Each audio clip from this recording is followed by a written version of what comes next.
Hello friends, welcome to my YouTube channel Samrat study zone. दोस्तों, इस वीडियो में एडुटेरिया 5000 प्लस जीके जीएस का प्रैक्टिस सेट नंबर 4 को देखेंगे। इसमें टोटल 50 क्वेश्चन है जो काफ़ी इंपॉर्टेंट है, तो वीडियो को लास्ट तक देखिएगा। वीडियो पसंद आए तो लाइक और शेयर ज़रूर कीजिएगा।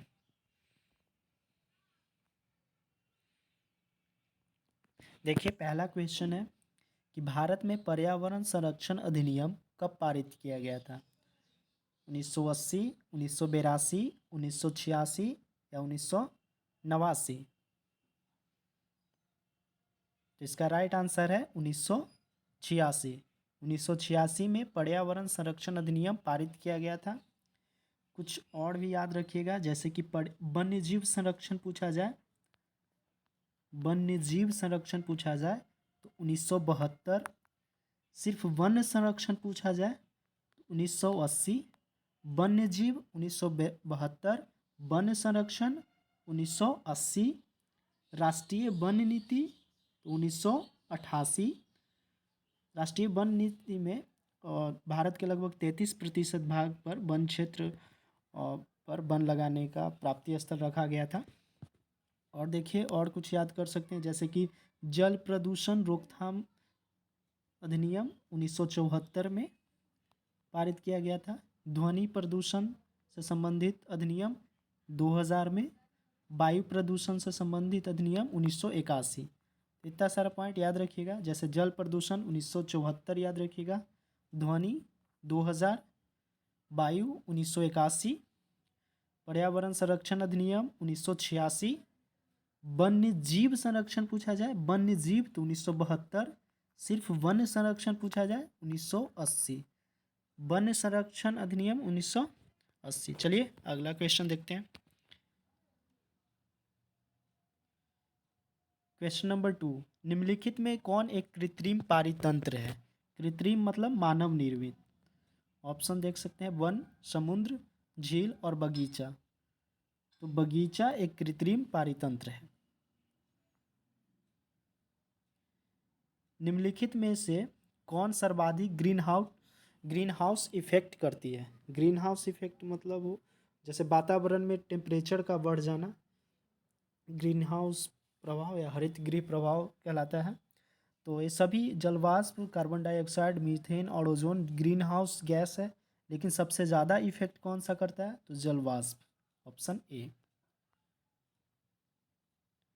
भारत के मुख्य भूमि का दक्षिणतम बिंदु कौन सा है? मुख्य भूमि पूछ रहा है, तो मुख्य भूमि का दक्षिणतम बिंदु कन्याकुमारी। और संपूर्ण भारत का पूछा जाए तो उसका हो जाएगा इंदिरा पॉइंट। ठीक है, उत्तरी बिंदु इंदिरा कॉल और दक्षिणी बिंदु इंदिरा पॉइंट, लेकिन मुख्य भूमि पूछा जाए तो कन्याकुमारी।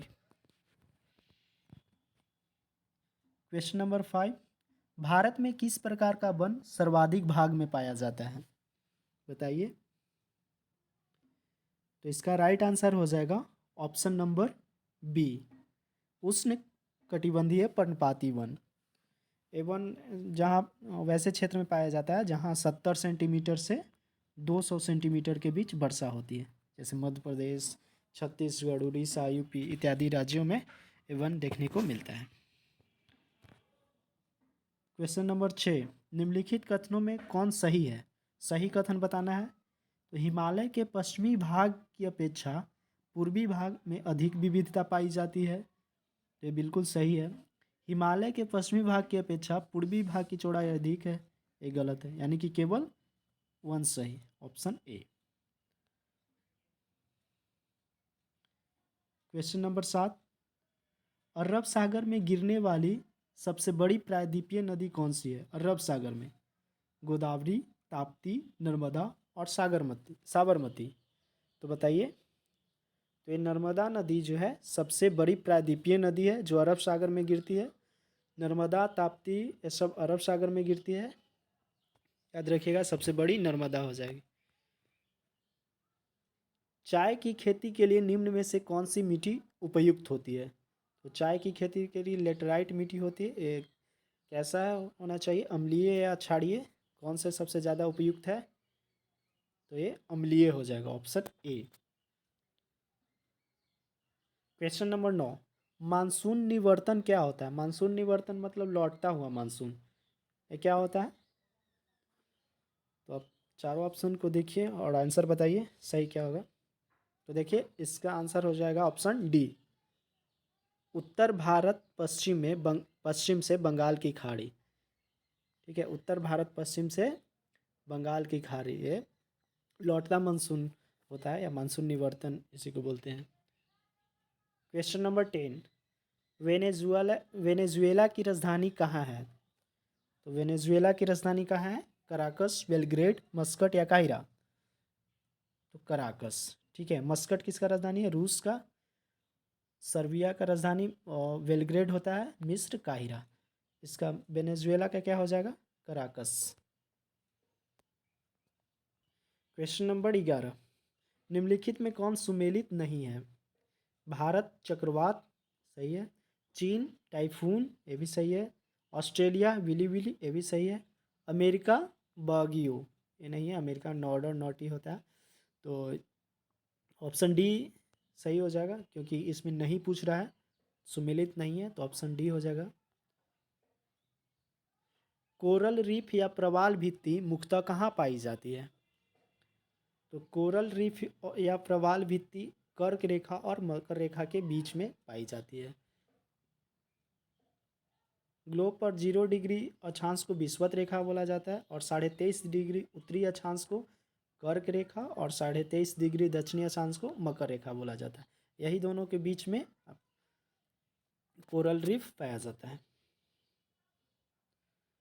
स्वर्णशिला समिति का संबंध किससे है?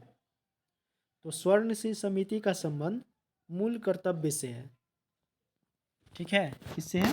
मूल कर्तव्य से। इसका वर्णन भारतीय संविधान के अनुच्छेद 51 के 1 में किया गया है। भाग पूछे तो 4 के क हो जाएगा। नीति निर्देशक तत्व 36 से 51, मूल अधिकार 12 से 35, अनुच्छेद 12 से 35।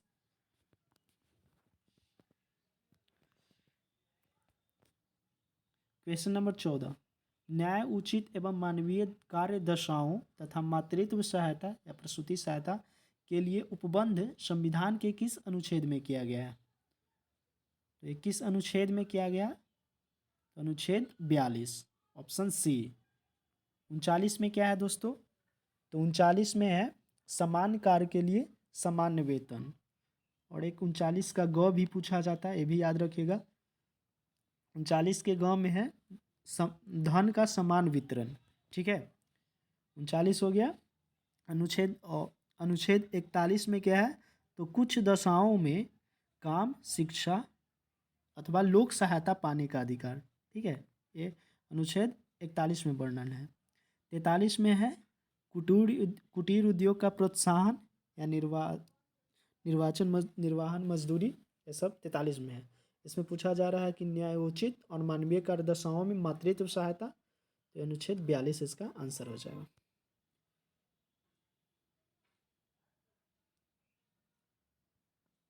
क्वेश्चन नंबर 15, 15 नंबर क्वेश्चन है कि भारत के निर्वाचक एवं महालेखा परीक्षक, इसका वर्णन अनुच्छेद 148 से 151, अनुच्छेद 148 में है नियंत्रक एवं महालेखा परीक्षक। इसमें बताना है कि कौन सा कथन गलत है। ठीक है, गलत बताना है। गलत प्रश्न, गलत कथन को चूज करना है। तो देखिए पहला पढ़ते हैं, कथन 1, इसका कार्यकाल 6 वर्ष या 65 वर्ष जो पहले आयु तक का हो। नहीं, ये गलत हो जाएगा। 6 वर्ष या 65 वर्ष होता है। यह राष्ट्रपति के प्रसाद पर्यंत कार्य करता है, गलत। यह इसका कार्यकाल कितना होता है? 6 वर्ष। इसके वेतन एवं अन्य सेवा शर्तें राष्ट्रपति द्वारा निर्धारित होती है। तो वेतन भत्ते सब भारत के संचित निधि पर भारित होता है। तो यानी कि इसका ऑल सभी गलत है, तो उपयुक्त सभी, ऑप्शन डी इसका आंसर हो जाएगा।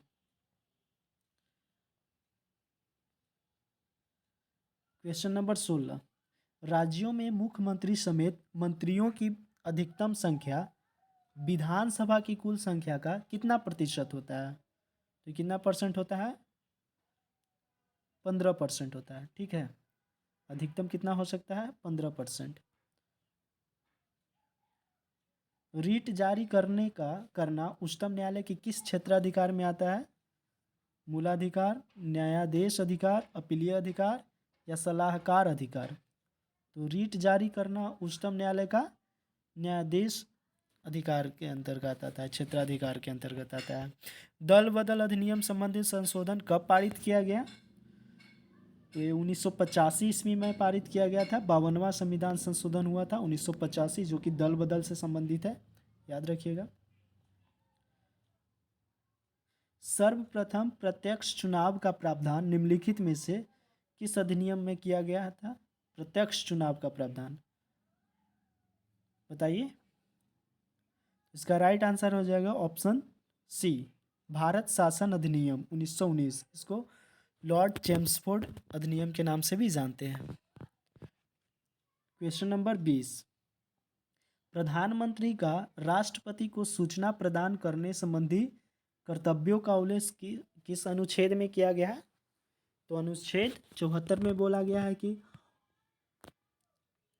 अनुच्छेद 74 में क्या बोला गया कि राष्ट्रपति को सहायता और सलाह के लिए मंत्रिपरिषद का गठन किया जाएगा और जिसका हेड कौन होगा? प्रधानमंत्री होगा। तो ये 74 में बोला गया। और प्रधानमंत्री की नियुक्ति 75 से संबंधित है। इसमें प्रधानमंत्री का राष्ट्रपति को सूचना देने का जो कर्तव्य है अनुच्छेद 78 में दिया गया है, ऑप्शन डी। ठीक है। 77 में भारत सरकार के कार्यों का संचालन के बारे में वर्णन किया गया है कि राष्ट्रपति भारत सरकार के व्यवसाय को अधिक सुविधाजनक और मंत्रियों के बीच उक्त व्यवसाय के आवंटन के लिए नियम बनाएगा। ये अनुच्छेद 77 में कहा गया। 21 नंबर क्वेश्चन देखिए, निम्नलिखित में कौन सा देश प्रातःकालीन शांति की भूमि है, लैंड ऑफ मॉर्निंग काम के नाम से जाना जाता है? तो ये दक्षिण कोरिया को लैंड ऑफ मॉर्निंग काम यानी कि प्रातःकालीन शांति की भूमि बोला जाता है। जापान को उगते सूरज का देश बोला जाता है, जापान को, जबकि डूबते सूरज का देश नॉर्वे को बोला जाता है। ये भी याद रखिएगा। चलिए आगे देखते हैं। विश्व जल संरक्षण दिवस कब मनाया जाता है? तो विश्व जल संरक्षण दिवस 22 मार्च को मनाया जाता है। 22 मार्च को बिहार दिवस भी मनाते हैं। 28 फरवरी को क्या मनाते हैं बताइए? तो 28 फरवरी को राष्ट्रीय विज्ञान दिवस मनाया जाता है। देखिए, एक राष्ट्रीय होता है, एक विश्व या अंतर्राष्ट्रीय। तो राष्ट्रीय विज्ञान दिवस 28 फरवरी को और विश्व विज्ञान दिवस 10 नवंबर को मनाया जाता है, याद रखिएगा। 5 जून को विश्व पर्यावरण दिवस मनाया जाता है और 11 जुलाई को जनसंख्या दिवस। चलिए क्वेश्चन नंबर 23, स्वदेशी और बहिष्कार आंदोलन का अनुमोदन कांग्रेस के किस अधिवेशन में हुआ था? स्वदेशी और बहिष्कार, तो ये बनारस अधिवेशन 1905, जिसका अध्यक्षता किसने किया था? गोपाल कृष्ण गोखले। क्वेश्चन नंबर 24, कांग्रेस की कार्य समिति में भारत विभाजन का प्रस्ताव कब पारित किया गया था बताइए? तो इसका राइट आंसर हो जाएगा ऑप्शन बी, 14 जून 1947। 14 जून 1947 को कांग्रेस की कार्य समिति में भारत विभाजन का प्रस्ताव पारित किया गया था। आगे देखते हैं। क्वेश्चन नंबर 25, संविधान सभा की प्रथम बैठक का आयोजन किस गवर्नर जनरल के कार्यकाल में हुआ था? तो संविधान सभा की प्रथम बैठक 1946 में हुआ था और लॉर्ड बेवेल की अध्यक्षता में। ठीक, लॉर्ड बेवेल के शासनकाल में। लॉर्ड बेवेल का शासनकाल था कब से कब? तो 1944 से 1947 तक। ठीक है। और प्रथम बैठक में ही सबसे बुजुर्ग व्यक्ति डॉक्टर सच्चिदानंद सिन्हा को अस्थायी अध्यक्ष चुना गया था। क्वेश्चन नंबर 26, मंगल पांडे ने प्रथम भारतीय राष्ट्रीय संग्राम की शुरुआत की। इसके उपरांत ब्रिटिश सरकार द्वारा उन्हें कब फांसी दिया गया? यानी कि मंगल पांडे को फांसी कब दिया गया था? तो 8 अप्रैल 1857 को इनको फांसी दिया गया था। अगला बताना है कि बहावी आंदोलन का प्रमुख क्षेत्र नहीं है। कौन इसमें बहावी आंदोलन का प्रमुख क्षेत्र नहीं है? तो हो जाएगा असम।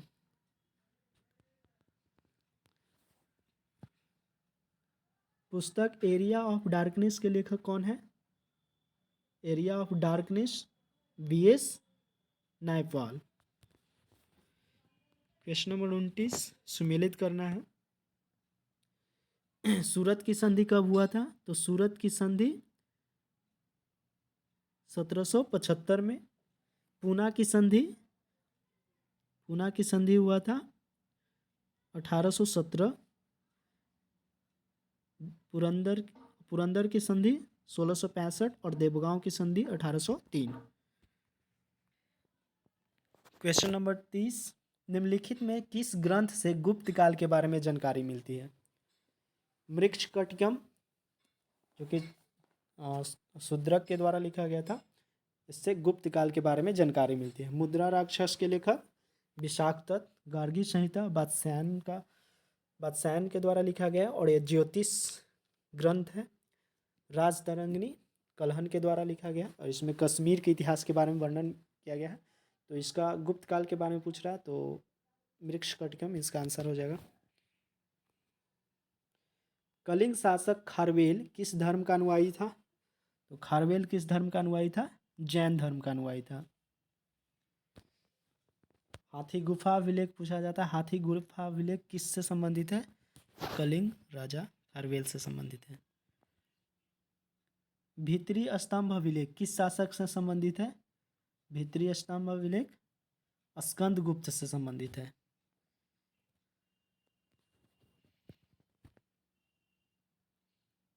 दक्षिण भारत में स्थित कैलाश मंदिर का निर्माण किस शासक के द्वारा किया गया था? देखिए कैलाश मंदिर दो है, एक कांचीपुरम का कैलाश मंदिर यानी कि दक्षिण भारत या कांचीपुरम का कैलाश मंदिर का निर्माण पल्लव शासक ने किया था। पल्लव शासक नरसिंह वर्मन द्वितीय। और एक है एलोरा का कैलाश मंदिर, इसका निर्माण राष्ट्रकूट शासकों ने किया था, कृष्ण प्रथम ने। तो एलोरा का कैलाश मंदिर राष्ट्रकूट शासक कृष्ण प्रथम ने किया था। जबकि दक्षिण भारत का पूछा जाए, दक्षिण भारत यानी कांचीपुरम का कैलाश मंदिर का निर्माण पल्लव शासक ने किया था। और किसने किया था? नरसिंह वर्मन द्वितीय। तो यहाँ पे दक्षिण भारत पूछा जा रहा है तो आंसर हो जाएगा पल्लव शासक। सिकंदर की मृत्यु के बाद भारत ने अपनी गर्दन से दास्ता जुआ उतार फेंका, साथ ही अपने गवर्नरों की हत्या कर दी। इस मुक्ति युद्ध का नायक सेंड्रोकोटस था। चंद्रगुप्त के विषय में यह किसने कहा था? तो एरियन ने कहा था, ऑप्शन बी। ध्वनि का प्रभाव मानव मस्तिष्क में संवेदन कितने समय तक रहता है? तो ध्वनि का प्रभाव मानव के मस्तिष्क में संवेदन में 1/10 सेकंड तक रहता है। ठीक है, मस्तिष्क में 1/10 सेकंड तक रहता है। नेत्र में प्रवेश करने वाले प्रकाश की मात्रा को नियंत्रण निम्न में से किस अंग द्वारा किया जाता है? तो नेत्रदान में कॉर्निया का दान किया जाता है और वस्तु का प्रतिबिंब रेटिना पर बनता है। लेकिन नेत्र में प्रवेश करने वाली जो प्रकाश की मात्रा होती है उसको आइरिस या परितारिका के द्वारा नियंत्रित किया जाता है। रक्त की अशुद्धियाँ किस अंग में जाकर छनती है? तो ये हो जाएगा ब्रिक, ऑप्शन बी। रक्त का कितना प्रतिशत भाग प्लाज्मा होता है? तो रक्त में दो चीज़ होता है, एक प्लाज्मा, दूसरा कनिकाएँ। ठीक है, कनिकाएँ में RBC WBC प्लेटलेट्स होता है। प्लाज्मा में 65 से 60% भाग पानी होता है। रक्त का टोटल 55 से 60% भाग प्लाज्मा होता है, बाकी कनिकाएँ। एक पौधे पर पुष्पन होने के लिए, पुष्पन यानी कि पुष्पन यानी फूल खिलना, पुष्पन के लिए उत्तरदायी हार्मोन कौन सा है? फ्लोरिजीन। कौन सा है? फ्लोरिजीन। इंद्रधनुष किसके कारण होता है? तो इंद्रधनुष में परावर्तन और अपवर्तन दोनों होता है। ठीक है, इंद्रधनुष किसके कारण होता है? परावर्तन और अपवर्तन के कारण। क्वेश्चन नंबर 41 एक ही पदार्थ के अणुओं, ध्यान दीजिएगा, एक ही पदार्थ के अणुओं के बीच कार्यकारी आकर्षण बल को क्या कहा जाता है?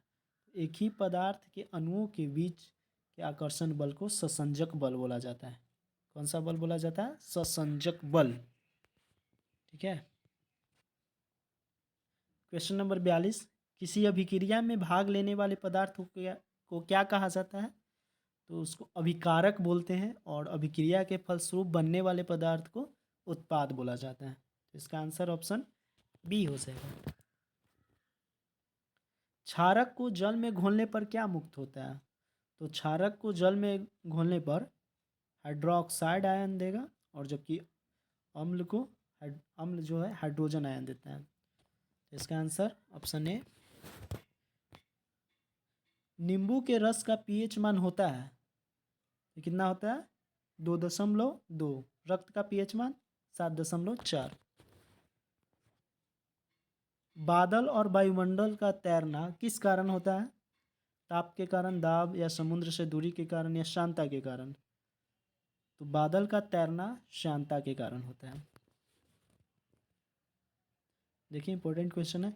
छाया में पनपने वाले पौधे को क्या कहते हैं? छाया में, तो उसको सियोफाइट्स बोला जाता है। याद रखिएगा, सियोफाइट्स। मेन रहीम अंतर्राष्ट्रीय सीमा रेखा किन दो देशों के बीच है? तो मेन रहीम अंतर्राष्ट्रीय सीमा रेखा जो है रूस और फिनलैंड के बीच है, ऑप्शन ए।